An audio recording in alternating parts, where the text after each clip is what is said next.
Direct selling മാർഗരേഖയുടെ പ്രകാശനവും എയർപോർട്ടിന് ഉദ്ഘാടനം നിർവഹിച്ച കേരളത്തിന്റെ പ്രിയങ്കരനായ മുഖ്യമന്ത്രി ശ്രീ പിണറായി വിജയൻ അവരുടെ ഈ ചടങ്ങിന്റെ അധ്യക്ഷൻ ബഹുമാനപ്പെട്ട ഭക്ഷ്യ പൊതുവിതരണ ഉപഭോക്തൃകാര്യ ലീഗൽ മെട്രോളജി വകുപ്പ് മന്ത്രി ബഹുമാനായ സുഹൃത്ത് Shri Anil, deputy mayor Shri P K Raju ഉൾപ്പെടെയുള്ള വേദിയിലും സദസ്സിലും സന്നിഹിതരായിരിക്കുന്ന ബഹുമാന്യരെ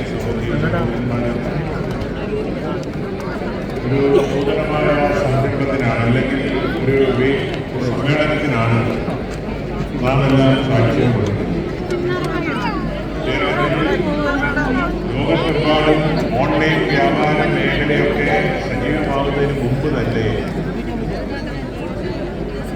നേരിട്ട് ജനങ്ങളുമായി ആശയവിനിമയം നടത്തി വ്യാപാര ശൃംഖലയെ വികസിപ്പിച്ചെടുത്ത ഒരു സമൂഹമാണ് ഇന്നിവിടെ ഒത്തുകൂടുക.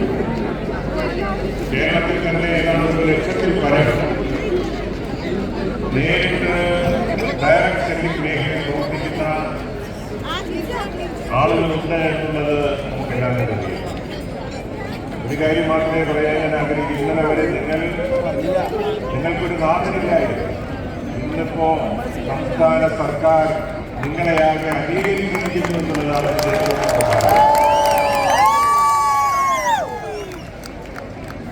സംസ്ഥാന ഗവൺമെന്റ് ചട്ടങ്ങൾ ഉണ്ടാക്കിക്കൊണ്ട് കള്ളനാണയങ്ങളെ തിരിച്ചറിഞ്ഞ് പ്രവർത്തിക്കാൻ ജനങ്ങൾക്ക് അവസരം കൊടുക്കുകയും ജനങ്ങളുടെ ഇടയിൽ ഈ വ്യാപാര മേഖലയുമായി ബന്ധപ്പെട്ട് സജീവമായി സത്യസന്ധമായി പ്രവർത്തിക്കുന്നവർക്ക് അംഗീകാരം കൊടുക്കുന്ന ഒരു പദ്ധതിക്കാണ് ഇന്നിവിടെ തുടക്കം കൊടുക്കുന്നത്. ഒരു പരിധിവരെ നിങ്ങൾ ഗവൺമെന്റ് അംഗീകാരമുള്ള ഡയറക്ട് സെല്ലിംഗ് ഏജന്റുമാരായി മാറുന്ന സുദിനമാണ്. അങ്ങനെ നോക്കുമ്പോൾ നിങ്ങളെ സംബന്ധിച്ചിടത്തോളം നിങ്ങൾക്ക് ഗവൺമെന്റ് ഒരു അംഗീകാരത്തോടുകൂടി നിർഭയമായി നിങ്ങൾക്ക് പ്രവർത്തിക്കാൻ കഴിയുന്ന ഒരു മേഖലയാക്കി ഇതിനെ മാറ്റിയെടുത്തിരിക്കുന്നു എന്നൊരു ചെറിയ കാര്യമല്ല. വ്യാജ കാർഡുകളും വ്യാജ കാര്യങ്ങളൊക്കെ അവതരിപ്പിച്ചുകൊണ്ട് ജനങ്ങളുടെ ഇടയിലേക്ക് കടന്നു പോകുന്നവർക്ക് ഇനി അങ്ങനെ അനായാസം കടന്നു ചെല്ലാൻ കഴിയില്ല എന്നുള്ളതാണ് ഇതിന്റെ ഒരു പ്രത്യേകത. സ്വാഭാവികമായിട്ടും ചട്ടങ്ങൾ ഉണ്ടാക്കി കഴിയുമ്പോൾ ആ ഒരു ചട്ടക്കൂട്ടിൽ നിന്നുകൊണ്ട് പ്രവർത്തിക്കുന്നവർക്ക് മാത്രമേ ഈ മേഖലയിൽ അംഗീകാരത്തോട് പ്രവർത്തിക്കാൻ കഴിയുകയുള്ളൂ. ഒരു ഐഡന്റിറ്റി ഉണ്ടാകും. ജനങ്ങളെ സംബന്ധിച്ചിടത്തോളം ഇന്ന് പല കമ്പനികളുടെ പേരിൽ വരുന്ന ആളുകളെ എങ്ങനെയാണ് മനസ്സിലാക്കേണ്ടത് ജനങ്ങൾക്കും അറിയില്ല. പക്ഷേ ഗവൺമെന്റിന്റെ മുദ്രണത്തോടുകൂടിയുള്ള അംഗീകൃതമായ ഒരു ആളുകളായി നിങ്ങൾ മാറുമ്പോൾ നിങ്ങൾക്ക് നിങ്ങളുടെ ആത്മവിശ്വാസം വർദ്ധിക്കും. ജനങ്ങൾക്ക് സുരക്ഷിതബോധത്തോടെ പ്രവർത്തിക്കാൻ കഴിയും. ഏതായാലും ഈ മേഖലയിൽ ഉള്ളവരെ കോർത്തിണക്കിക്കൊണ്ട് ഒരു ചരടിലെ മുത്തുമണികളെ പോലെ കോർത്തിണക്കിക്കൊണ്ട് നിങ്ങൾക്ക് അംഗീകാരം നൽകാൻ നേതൃത്വം കൊടുത്ത സംസ്ഥാന ഗവൺമെന്റ് പ്രതിനിധിയെ പ്രവർത്തിക്കുന്ന ഭക്ഷ്യ വിതരണ വകുപ്പ് മന്ത്രിയെ ശ്രീ അനിലിനെ പ്രത്യേകമായി നിങ്ങൾക്ക് വേണ്ടി അഭിനന്ദിക്കുകയാണ്. സമയബന്ധിതമായി ചട്ടങ്ങൾ ഉണ്ടാക്കിക്കൊണ്ട് നിങ്ങൾക്ക് അംഗീകാരം നൽകിയിരിക്കുകയാണ്. ഇതുവരെ നിങ്ങൾ പല കൈവഴികളായി പല മേഖലകളിൽ പലരുടെയും ഒരു സഹായം കൊണ്ട് മാത്രമേ നിങ്ങൾക്ക് പ്രവർത്തിക്കാൻ കഴിയും. ഇന്ന് ഗവൺമെന്റിന്റെ അംഗീകാരത്തോടുകൂടി പ്രവർത്തിക്കുന്നവരായി നിങ്ങൾ മാറിയിരിക്കുന്നു.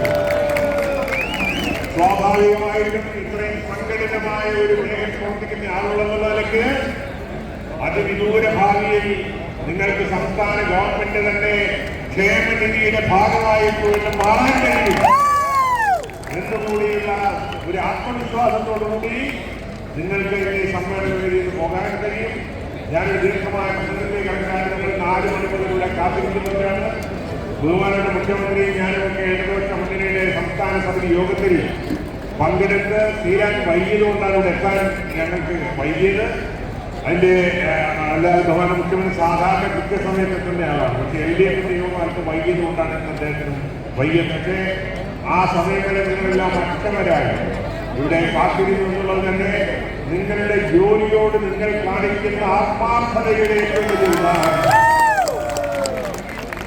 കഠിനാധ്വാനം ചെയ്യുന്നവർക്ക് മാത്രമേ ഇങ്ങനെ ഇത്രയും സമയം ഇങ്ങനെ ഈ പരിപാടികളിൽ അസ്വസ്ഥരാകാതെ കാത്തിരിക്കാൻ കഴിയുള്ളൂ. പക്ഷേ ഇനി കൂടുതൽ സമയം എടുത്താൽ നിങ്ങളെല്ലാം മടങ്ങി പോകുന്നതുകൊണ്ട് ഞാൻ മറ്റു കാര്യങ്ങളിലേക്ക് കടക്കുന്നില്ല. എന്നാൽ ഡയറക്ടറിന്റെ മാർഗരേഖ പ്രകാശന പരിപാടിയിലും വെബ് പോർട്ടൽ ഉദ്ഘാടന വേളയിൽ പങ്കെടുക്കാൻ കഴിഞ്ഞതിലുള്ള സന്തോഷത്തെ ഏർപ്പെടുത്തിക്കൊണ്ട് ഇത് നേതൃത്വം കൊടുത്ത സിവിൽ സപ്ലൈസ് മന്ത്രി ഗവൺമെന്റിനെ പ്രത്യേകമായി അഭിനന്ദിച്ചുകൊണ്ട് നിങ്ങളെല്ലാം ഇതുവരെ സംഘടിതരായി ചിറകിൽ കീഴിൽ ഒതുക്കി നിർത്തിയിരുന്ന നിങ്ങളെ കൊണ്ടു നടന്ന ട്രെയിനിന്റെ പ്രസ്ഥാനങ്ങൾക്ക് അഭിവാദ്യം അർപ്പിച്ചുകൊണ്ട് നിങ്ങൾക്കെല്ലാം വിദ്യാഭ്യാസം നേർന്നുകൊണ്ട് എന്റെ മരിക്കുന്നു. നന്ദി. എല്ലാവരും ദയവായി